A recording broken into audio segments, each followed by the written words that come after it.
오늘 먹여주신 하나님의 말씀은 전번 주에 이어서 마태복음 10장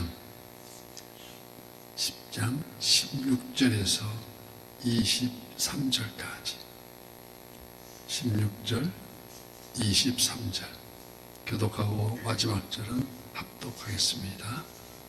보라, 내가 너희를 보냄이 양을 이리 가운데로 보낸 것과 같도다. 그러므로 너희는 뱀같이 지혜롭고 비둘기같이 순결하라. 사람들에게 삼가라.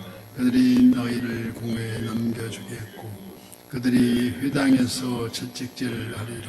또 너희가 나로 말미암아 총독들과 임금들 앞에 끌려가리니 이는 그들과 이방인들에게 증거가 되게 하려 하시니라. 너희를 넘겨줄 때 어떻게 또는 무엇을 말할까 염려하지 말라.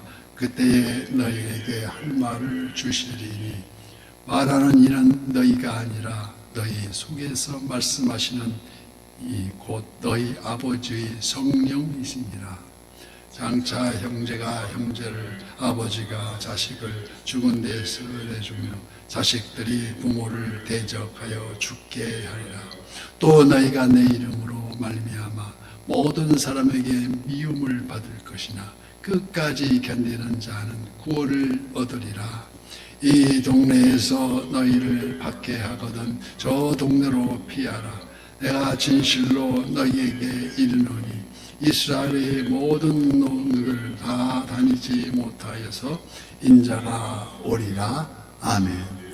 오늘도 실시간 선한 유수의 기도의 향연 속에 우리 성도님들 모두 여호와 샬롬 지키신 하나님의 평강과 풍성한 은혜를 축복합니다. 오늘 본문의 말씀의 주제는 예수님께서 12 제자들을 세상에 복음 전파를 위해서 파송하시면서 실질적으로 겪어야 할 역경에 대해서 이에 대한 마음의 준비를 말씀하고 계십니다.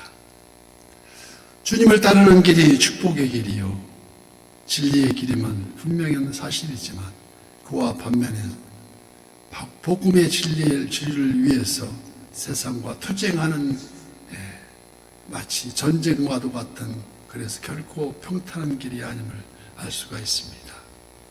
오늘 보면 16절 말씀과 같이 보라, 내가 너희를 보냄이 양을 이리 가운데로 보낸 것과 같도다. 그러므로 너희는 뱀같이 지혜롭고 비둘기같이 순결하라고 말씀합니다. 양과 이리, 양은 물론 복음 증거의 사명을 가진 성도들을 가리키고 있습니다. 이 이리는 하나님을 모른다 하여 죄악의 사단에 속한 자들을 말합니다. 이 이리는 사납고 포악해서 물고 찢지만 양은 온순하고 풀만 뜯는 약자로 보입니다.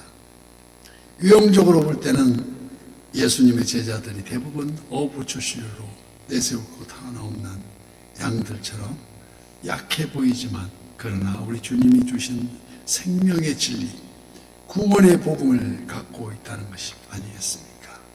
악이 선보다 강한 것 같아 보이지만 결코 악이 선을 이길 수가 없다고 성경은 말씀하십니다. 사도 바울의 복음을 들고 로마에 들어갔을 때에도 로마 제국은 막강한 힘으로 기독교를 핍박하기 시작했습니다.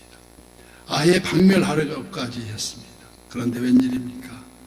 그 후 250년이 흐른 후에 주후 313년 콘스탄틴 대제의 로마 제국이 기독교 국가로 공식 선포하게 이르렀습니다. 이는 마치 양 앞에서 이리가 쫓겨나간 셈입니다.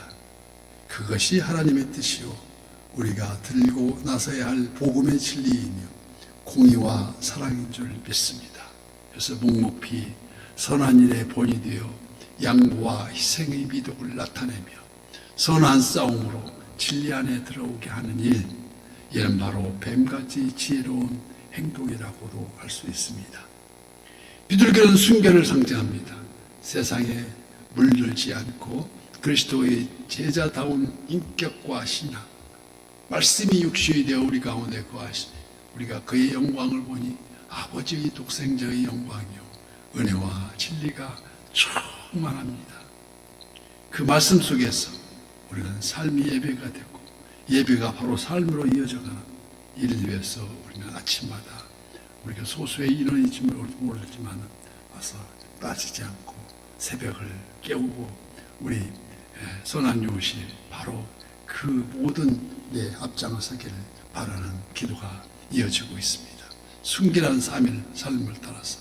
그런데도 18절 말씀, 또 너희가 나로 말미암아 종독들과 임금을 앞에 끌려가느니 이는 그들과 이방인들에게 증거가 되게 하려 하심이라 말씀하십니다. 주목할 것은 진리로 세상을 선하게 구원하려고 하는데 핍박이 온답니다. 너희가 바로 나로 말미암아 끌려가느니, 권력 앞에 핍박을 받는다는 의미입니다. 우리나라 한국교회사 역시 파란만장했습니다. 왜 그렇습니까? 기독교의 진리가 전통 우상 숭배와 다르고 과거의 정치가 군주제로서 왕정으로 백성을 통치하였는데 우리 기독교는 자유와 평등을 기본으로 하고 있지 않습니까? 그래서 당시 로마 조계에도 노예들이 숫자가 6천만 명이 이르렀다는 기록이 있습니다. 이들이 만일 다 자유와 평등을 외치며 나선다면 어찌 되겠습니까? 애초부터 안락하게 초대교회의 핍박이 가해져서 불에 태우고 사자굴에 던져지고, 왜냐하면 기독교는 항상 약한 백성들 편에서 자유와 정의를 외치고 있었기 때문입니다. 그런데도 그 중에 핍박받는 이유의 하나는 이는 그들과 이방인들에게 증거가 되게 하려 하십니다. 우리 주님 말씀하십니다. 즉 주의 종들과 그리스도인들이 관원들에게 끌려감으로써 그들과 접촉하게 되고 관원들과 일반 시민들에게까지 복음이 전파될 기회를 우리가 엿볼 수 있는 결과를 낳게 된다는 것입니다. 그래서 우리가 오늘 본문에서와 같이 주님은 말씀하십니다. 19절, 너희를 넘겨줄 때 어떻게 또 무엇을 말할까 염려하지 말라. 그때 너희에게 할 말을 주시리니 말하는 이는 너희가 아니라 너희 속에서 말씀하시느니 곧 너희 아버지 성령이시니라고 분명하게 말씀하십니다. 입술을 책임져 주시겠다는데 내주하시는 우리 성령님의 역할을 말씀하십니다. 하나님은 애굽왕 바로에게 모세를 보낼 때에도 출애굽기 4장에서와 같이 이제 가라, 내가 내 입과 함께 있어서 할 말을 가르치리라고 말씀하십니다. 하나님은 복음을 선교하며 그의 나라와 그의 의를 구하며 하나님이 뜻대로 살려고 하는 하나님의 자녀에게 오늘도 그 길을 인도하여 주실 줄 믿습니다. 그래서 고린도전서 10장 13절 말씀, 사람이 감당할 시험 밖에는 너희가 감당할 것이 없나니 오직 하나님은 미쁘사 너희가 감당하지 못할 시험 당함을 허락하지 아니하시고 시험 당할 즈음에 또한 피할 길을 내사 너희로 능히 감당하게 하시느니라 분명히 말씀해 주고 계십니다. 본문 21절 말씀에도 가족들에게도 핍박을 받는다는 것을 예견하고 계십니다. 장차 형제가 형제를, 아버지가 자식을 죽는 데 내주며 자식들이 부모를 대적하여 죽게 하리라 말씀하십니다. 차마 끔찍한 일이 아닐 수가 없습니다. 미가 선지자도 마지막 때에 인간관계를 언급하길 미가서 7장 5절 말씀에 너희는 이웃을 믿지 말며 친구를 의지하지 말며 내 품에 누운 여인에게라도 내 입의 문을 지킬지어다. 아들이 아버지를 멸시하며 딸이 어머니를 대적하며 며느리가 시어머니를 대적하리니 사람이 원수가 곧 자기의 집안 사람이로다. 아주 지독한 말씀입니다. 이는 말세지 말의 신앙과 사상이 서로 다를 때 일어나는 현상이라고 할 수 있습니다. 이는 물론 무지가 저지른 큰 죄악임에는 틀림없습니다. 그래서 23절 말씀, 이 동네에서 너희를 핍박하거든 저 동네로 피하라. 내가 진실로 너희에게 이르노니 이스라엘이 모든 동네를 다 다니지 못하여서 인자가 오리라고 말씀하십니다. 우리의 투쟁은 진리의 시련이지 결코 무력 투쟁이 될 수 없습니다. 죽는 것 바로 순교하는 것이 목적이 아니라 복음을 전함이 목적에 되어야 한다는 말씀입니다. 여기 모든 동네라 하면 장소적 의미가 아니라 믿음의 백성을 의미하고 있지 않습니까?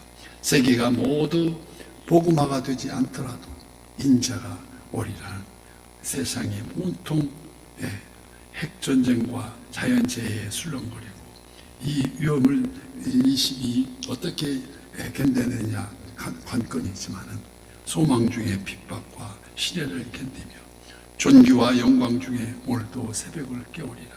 삶이 예배가 되는 십자가 군병되어서 우리가 모두 선한 이웃들이 모두가 다 승리하는 반열에 서서 선한 이웃은 모든 지체가 되시기를 예수님 이름으로 간절히 축복합니다.